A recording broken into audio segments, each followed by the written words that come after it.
get the call that there's a woman in a house. Her name's Erica Butler. Erica Butler was found. Her hands and feet were tied. She also had a scarf around her mouth. She had signs of pretty significant trauma around her face from when she'd been assaulted. Also, her pants had been pulled down, signs of sexual assault, and she had been strangled and killed. Warning. The podcast you're about to listen to may contain graphic descriptions of violent assaults, murder, and adult language. Listener discretion is advised. Welcome to the Murder Police Podcast. Unmasking the Serial Killer Robert Smallwood, Part 2 of 3.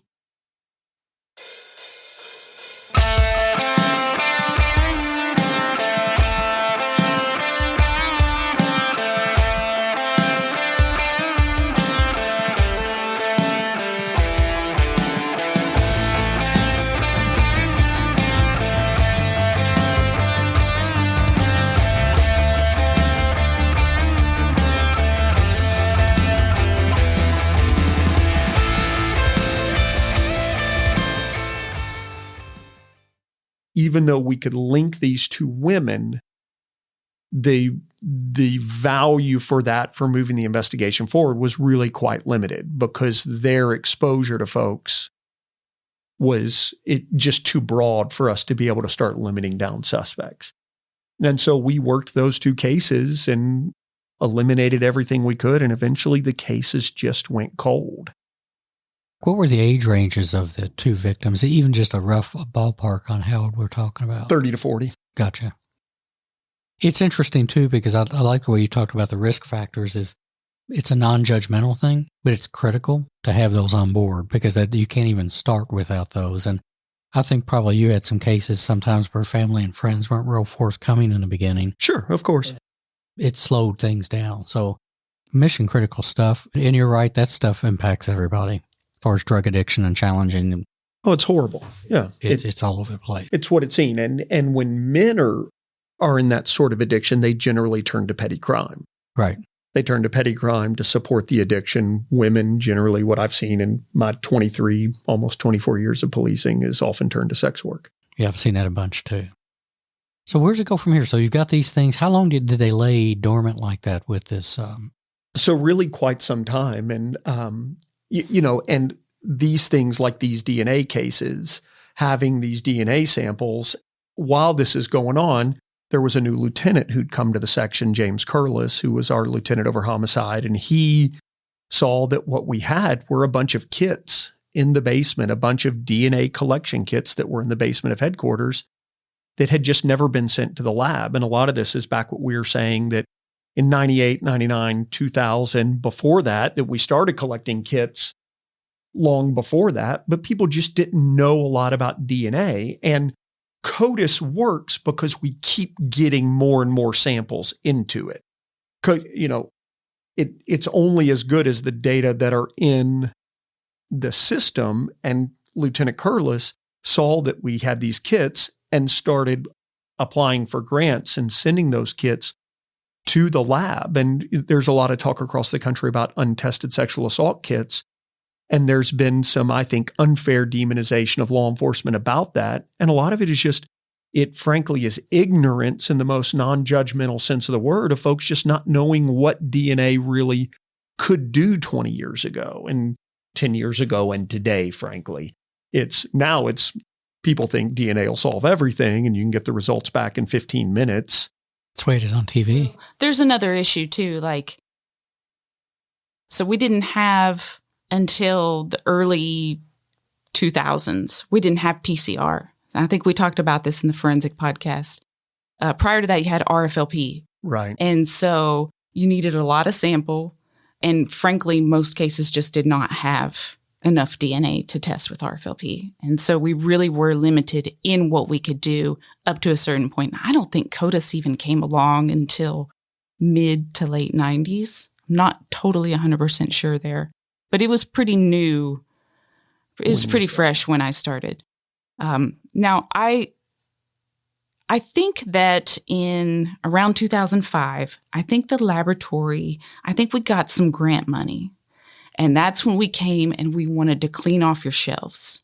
So I think that's how we ended up at the next case. So I may be flip-flopped. Well, I'm going to go to another case and then back to the next case. Okay. But yeah, so we just had these kits sitting in the basement that weren't sent. But anyhow, aside from that, and that's kind of a side note, to talk about another case, in June of 06, April of 06, sorry.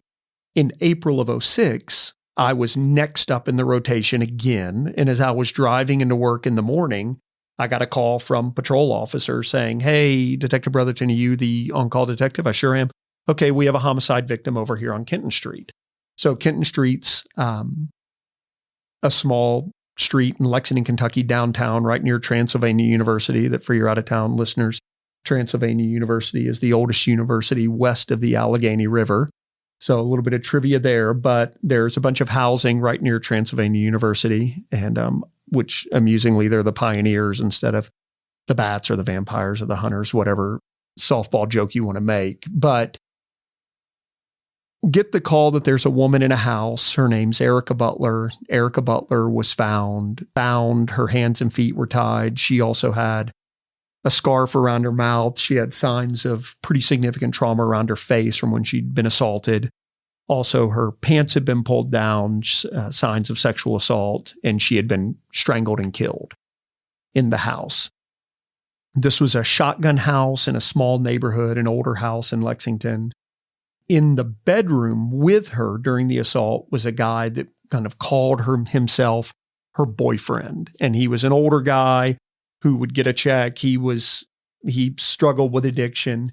And whenever he would get his monthly check, they would meet up and kind of call her his girlfriend. She struggled with her addiction, with cocaine addiction. He was more of a drinker. And what he said was that everyone was hanging out in this house. And then they're in the back bedroom, and this guy comes and knocks him out and then ends up assaulting Miss Butler. And he says he's in there, he sees it, and it's a guy who'd been in the house earlier in the evening, but the boyfriend, the elderly male, pretended he was knocked out during the assault, but he spoke to us about it. Miss Butler was killed in the bedroom while this guy was in the bedroom with her, and he was able to give us a suspect description, a guy who was in the house. Well, we identified a suspect who was in the house who fit the description given by by the witness in there. And Rob Wilson and I went and spoke to the guy.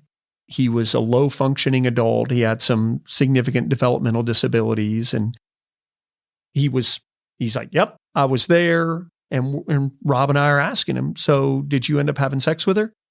And the guy would give just kind of answers where he was looking for approval from us. We could tell he was,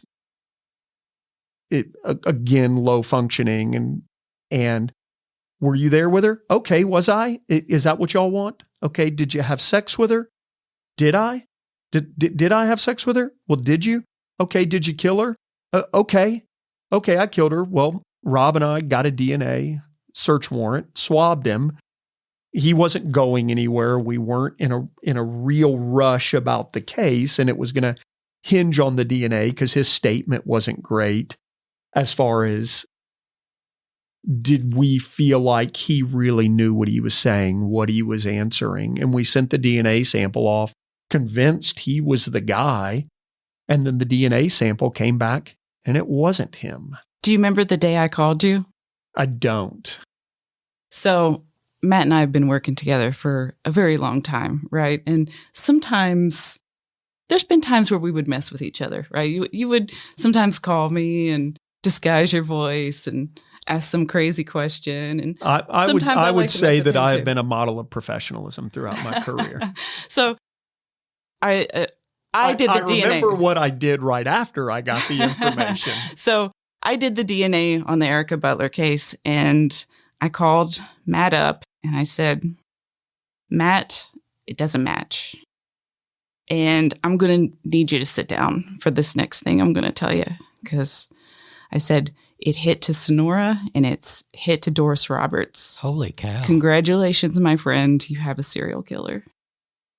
So I have clearly blocked that out because what happened right after that is I immediately called Dave Richardson, Rob Wilson, Bill Brislin, and Chris Schoonover into James Curlis's office. And I said, guys, this is what we just had happen. And we then started to freak out because we knew, as Marcie clearly remembers, because as a sadist, she remembers well tormenting people and giving them information that's going to be traumatic for them. But I knew at that point and that this was going to get attention. And frankly, in something like that, as a detective, as a homicide detective, I'm not really worried about attention or pressure from the community per se or the family, because I'm working for the family. I expect them to want us to work hard and to have expectations of us. It was internal pressure that this is now, when you have a serial killer, it's now in the media, it's now political. And now that I sit in management, I think it's completely reasonable for us to have these expectations of investigators. But as a young homicide detective, and I guess when this came in, I'd been in the unit for 5 or 6 years. What we wanted was to be able to work the case, to be able to work the case as the case needed to be worked without external political pressures. And so I love that you remember that. I wish we had talked about that beforehand, because I don't remember the phone call at all. There's another phone call I remember that comes up. But so at this point now, what we have is, as she said, we had a serial killer. That's an amazing epiphany. And again, that's like oh shit. I mean, I think that's the Latin description for being surprised that way. And you make a good point too about the internal pressure thing, is that I think that when people are in these investigations, you'd be immature not to understand that that's there. And, right. You know, and the trick is understanding it's there and the dynamics, but still, like you said, working the case without that influence in any of your decision making or anything. That's one of the challenges in that work, because that is going to get a lot of attention for sure. And that is the thing that I look back on the work that James Curlis did. Of all of the many accolades I could give him, one is what a good job he did shielding us from it, the interference that he ran so that we could work the case. And I that's a difficult job. And I've, as the lieutenant over special victims, there were cases that I worked that were very high profile public cases that I had to manage that as the external and internal pressures as much as I had to work on, let's make sure that the case that we work is the best case possible, regardless of any of those pressures. Regardless of who the victim is. 100%. That's the struggle, is we take the victims, or the way I've always looked at it, we take the victims as we find them. And no victim in my mind can ever be elevated against another one that is out there on an unsolved case. Not at all. That's the ethical part of it. So interesting. What a day. What a day. Especially, were you giddy when you called him? Were you just like busting to get him on the phone? I knew it was news that he needed to hear immediately. Yeah. And I'm sure she did delight in it. But no, the reason I brought that up is because the way you paused when I told you it didn't match him, it was almost like you were trying to assess whether I was messing with you or not. Well, and that is the truth. Rob and I, when we walked away because we could put him in the house through other witnesses, that he matched the suspect description given by her boyfriend, his statements that he was a good-sized guy. Rob and I had zero doubt that this guy had done it. And then to hear that he hadn't. Yeah. Yeah. I mean, because once a profile does not match the suspect and it goes into CODIS, it goes through peer review before it gets searched. And then as soon as you do that search is when you find out who else or what other cases it has hit to. So we had that information right away. And that's the other thing that I think is important to point out is I'm honored to have worked with Marcie and to call her my friend, but we don't work for the same organization. Her job is totally different, and rightfully so. The DNA testing does not happen in the police department. It's why you have a separate prosecutor's office, the police department, that there are all these other things that she is governed. She would love to help me put cases down, but her responsibility is the integrity of that DNA testing. And as much as we beg and plead for things to happen at a certain rate or put my case in front of her, can you tell me right now? Can you tell me this? She can't. And that's the way it is supposed to be, that there has to be a wall between us so that there is no tainting of the legitimacy of the work that they do. Yeah, it's got to withstand a lot of tests later. Yeah, a lot of tests. You know, another thing, too, is that you all picked up on some of the indicators in that interview that he made, we could use the word not right, but that, you know, in a less ethical environment, that could have, some things could have happened right there and then. But did you ever had anybody do a false confession with you before? I have not. I know of some that have happened. Yeah, I had at least one. And that's why you have to guard against, too, is to make an assumption based on that. But if you're paying attention, a lot of times you can start to pick up on little things going on in their character. Or like you said, the leading is that you said it best when they were trying to. But in unethical situations, that has a really bad result sometimes. So at least y'all were queuing in on that. That's good stuff, too. So where we go? So at this point, the frenzy begins, right? The frenzy begins. We now had a third victim.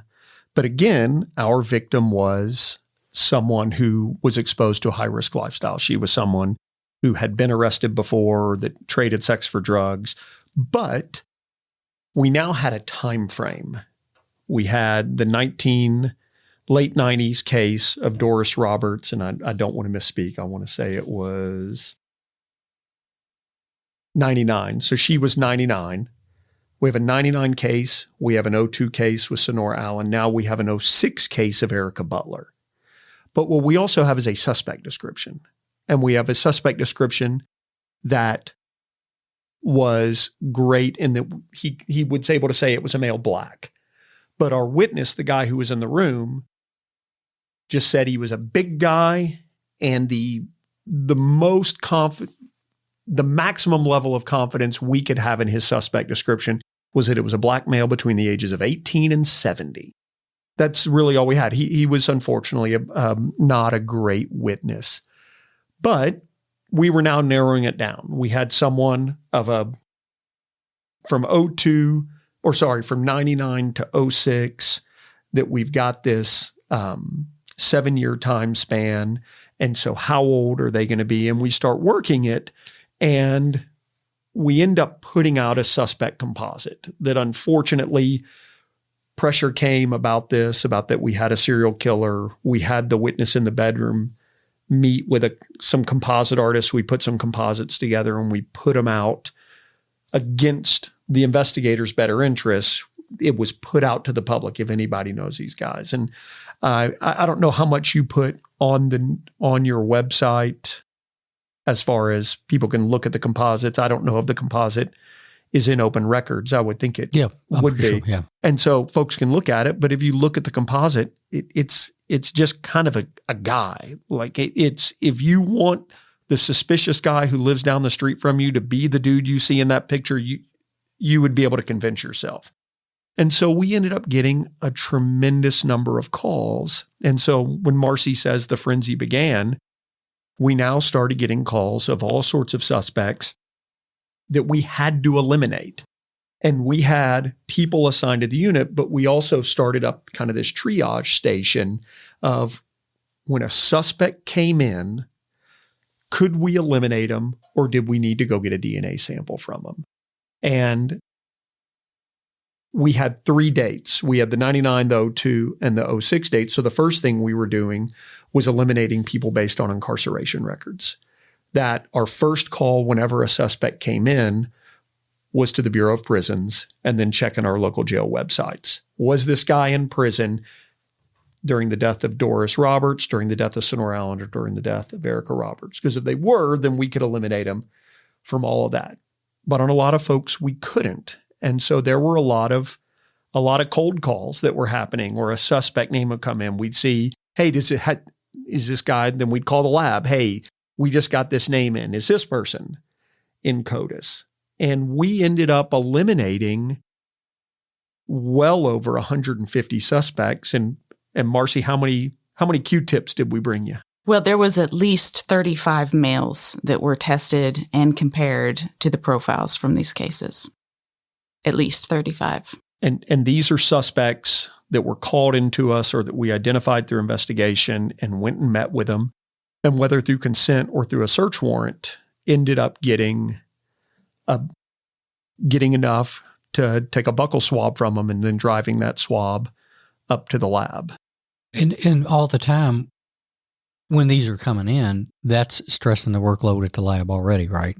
It's like everybody's asking you to bump them up, and they just get dumped in. Yes, they often come in. We think this is the guy. Yeah, sure. And you're excited, and you want to do it right away, and it's disappointing when it's not the guy. Sure, but it is what it is, right? And there was even one where I guess you couldn't get a sample from the individual, but you were able to get a sample from their mother. So we even did some kinship comparison Familial on DNA, one of those cases, and eliminated that person as well. So we're working the case and it's going on, and then we get another hit. And as you remember, I said that there had been the grant to clear off the shelves. We got another hit that came in, and what this one ended up being was a kit that was collected in 1993. And this case was a little different than the others. One, it was a significant amount of time before. We're talking 6 years before the death of Doris Roberts. What it was a woman was at home. She lived over in kind of the west end of Lexington, downtown, and she was 83 years old at the time. 83 years old at the time, and the suspect kicked open the back door, came in and raped and robbed her. And he made her take a bath before he left. He took some of her jewelry, and she called the police, and it was reported that he had raped her and robbed her. And a sexual assault kit was collected in 1993, but it was never sent to the lab. And it was never sent to the lab, again, I think in good faith by the investigators, because CODIS may or may not have existed. What evidence truly existed? But we started sending the kits off, and we started sending these old kits, and this kit got sent to the lab, and this 83-year-old woman, a retired school teacher, she was sexually assaulted in her house by this individual. And now what we had were 3 murders and now a sexual assault of an 83-year-old. Now, what this also did is she, as a retired school teacher, was able to give us a little bit better description. She was able to say that she was able to bracket it. She said early 20s, but we gave a little more on the front and the back of it. But what we could say now is, if it's an 06, that what we're looking for someone who is at least of a certain age, because we were looking for someone who was at least 17 in 1993 and no older than 35. So that was able to narrow our scope a little bit about how our investigation would go when people would come in and what we could say out to the public as far as the suspects that we're looking for. So we're working this case, we're running down all these different suspects, and then one night we get a call about an individual that some folks are saying, hey, this guy, he hangs out around a lot of the women who walk in the East End, who are out on the corners. We think this is your guy. And we identify him as a suspect, and we start looking into the guy a little bit. And so we get a name, I find an address, and understand we're getting 10 of these a week where people are calling in about suspects. There's one that Rob Wilson and I got a call this. We were also at the same time doing a lot of outreach work with women who were on the streets trading sex for drugs, because we're looking for who are the guys y'all think are weird. We did several undercover operations where we had a Lexington police officer pretend to be a woman prostituting on the street, and we would arrest the individuals who stopped and picked her up. We would go work with the women and try and, help us identify any sort of a suspect, that they're going to know who the guys who are out being a little rough or make the hair on the back of their neck stand up. We were doing all sorts of outreach, but eventually we got one suspect identified, got a name about him, look him up, find he's got a house. So it was a Friday at 4:00, wrapping up, because, working through the names, and Dave Richardson and I go to this guy's house to try and get a Q-tip from him, to try and get a buccal swab from him, frankly, before happy hour on a Friday. Dave and I go to this guy's house.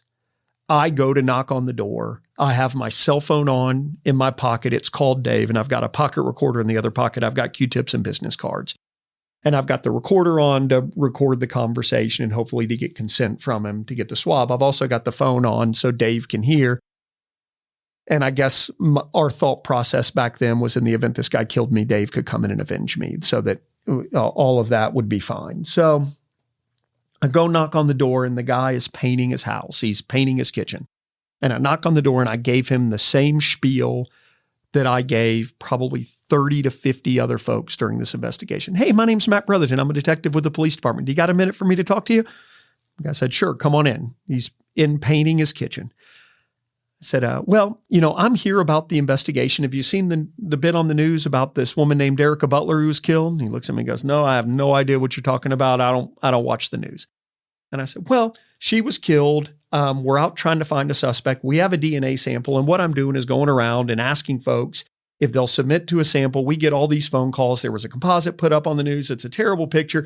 Gosh dang, it's crazy. I'm sorry to bother your time, but I got a boss and I get a list of names every day I've got to eliminate. And here's what I'm asking. If I can just stick a Q-tip in your mouth, it'll get a DNA sample. It's not anything we can clone you from. This isn't the X-Files. But what you'll get in exchange for that is my business card. And that's good for one get out of a speeding ticket for free in Fayette County. And I did this over and over again, talking to people, just trying to get people to consent to getting a Q-tip so I could send it off, because we got so many tips that we knew were likely not the suspect, but we still had to eliminate them.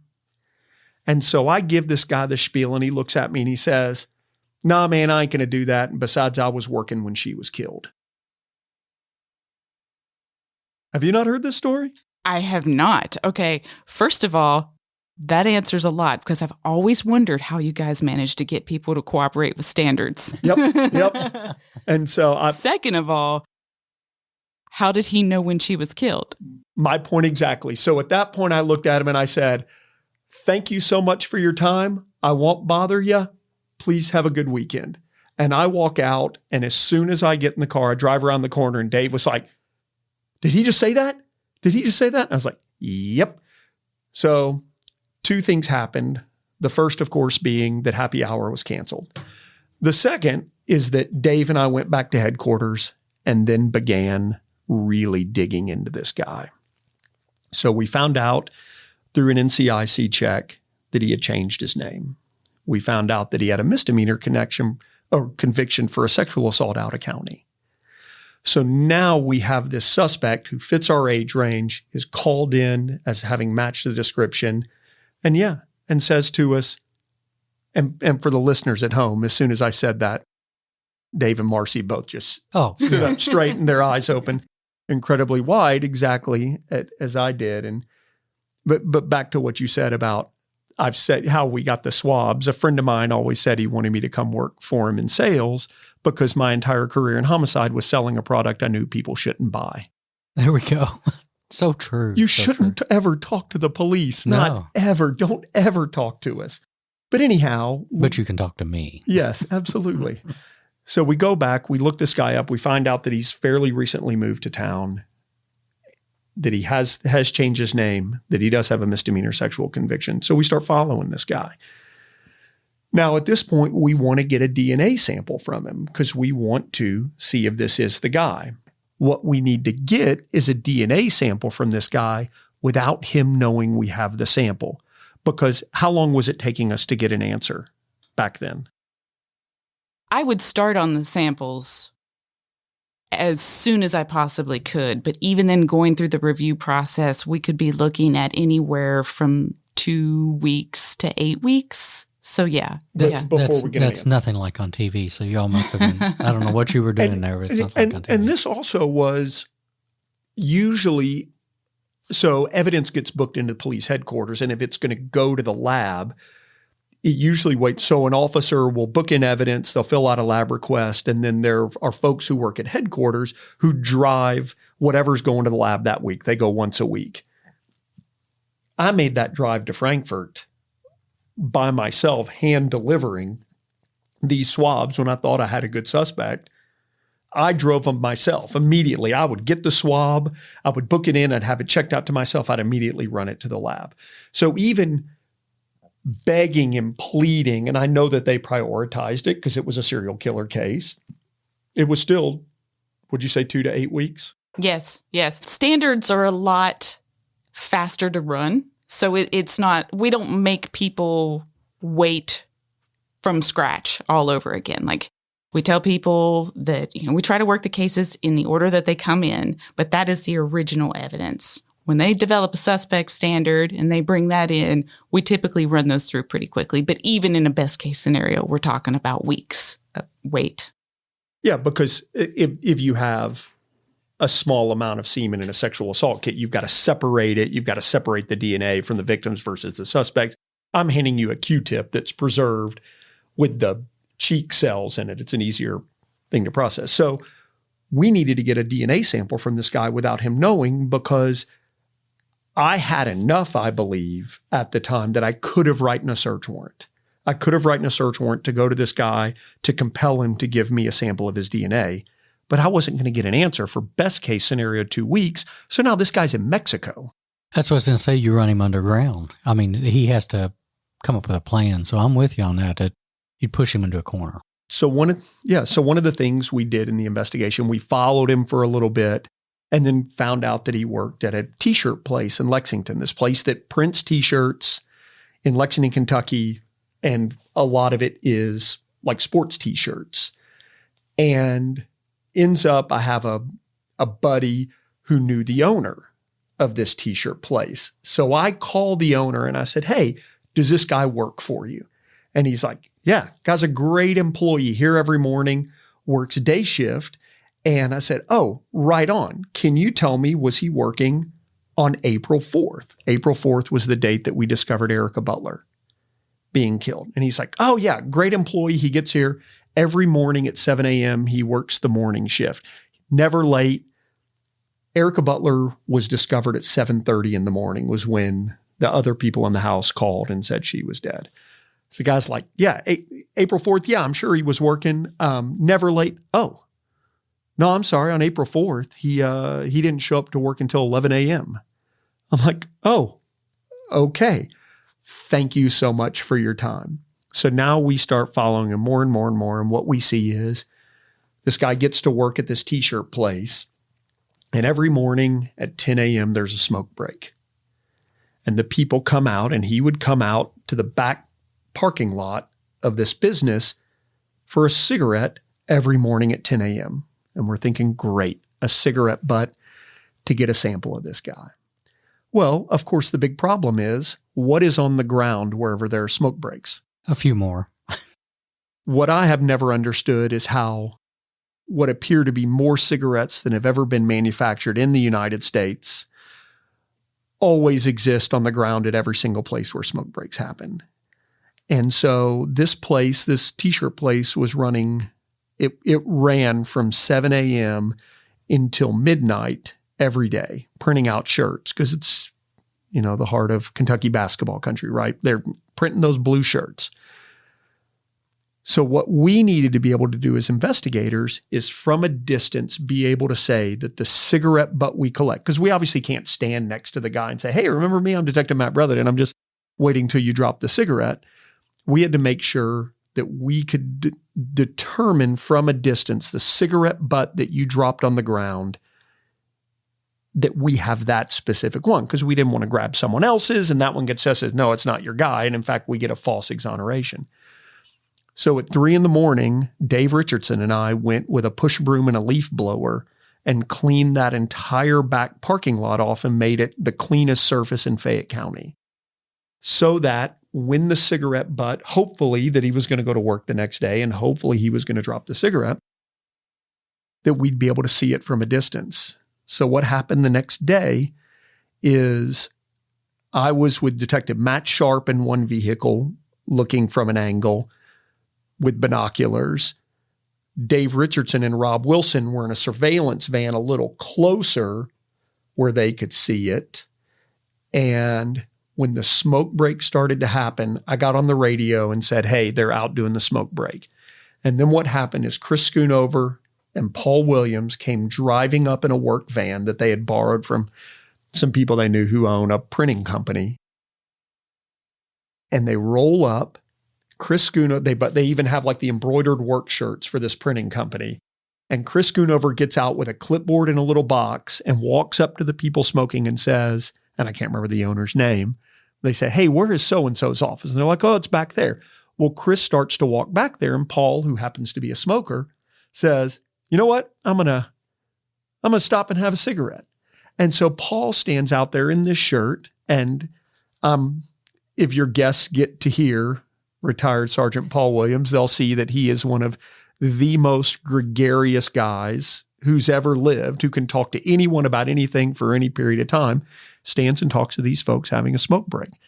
And then when everyone went inside at the end of the smoke break, Paul took the one hand that had been in his pocket the whole time with the rubber glove on it, and he bent down and he picked up the cigarette butt and put it back in his pocket, and off they went. What a great piece of work. It was fantastic. It couldn't have gone better. We got that cigarette butt and we drove it out to the lab to be tested, and I'm sure we all went for a great lunch after that. It's neat to look back at how many times things like that were scripted or developed and it worked. It reminded me of, I fly out of Lexington Airport a lot, and I still walk by the bar and remember the day that the FBI came and wired that bar to get a statement from the guy that killed Trent DeGero. And every time I walk by, I can almost still, and funny, coincidentally, me and Paul were the seat holders that day because we had to occupy all the seats, right? And I think people would die if they knew how much goes into that and how fun that is to pull that off. One of the FBI agents was running around in a little Delta jacket. And what you had to do in that bar that day is you had to occupy a certain amount of seats to where when the target came in, is that we stood up, took our newspaper and our coffee and walked away, and that was the only seat they could sit in. I love these stories. What a great piece of work. Yeah, I was couldn't be more proud of the work that we did as a unit. The cigarette butt goes off to the lab. And then I think it was 4 weeks later. It didn't match. Hey, you know there's more to the story, so go download the next episode like the true crime fan that you are. The Murder Police podcast is hosted by Wendy and David Lyons and was created to honor the lives of crime victims so their names are never forgotten. It is produced, recorded, and edited by David Lyons. The Murder Police podcast can be found on your favorite Apple or Android podcast platform, as well as at murderpolicepodcast.com, where you will find show notes, transcripts, information about the presenters, and much, much more. We are also on Facebook, Instagram, and YouTube, which is closed captions for those that are hearing impaired. Just search for the Murder Police Podcast and you will find us. If you've enjoyed this podcast, please subscribe for more and give us 5 stars and a written review on Apple Podcasts or wherever you download your podcast from. Make sure to subscribe to the Murder Police Podcast and set your player to automatically download new episodes so you get the new ones as soon as they drop. And please tell your friends. Lock it down, Judy.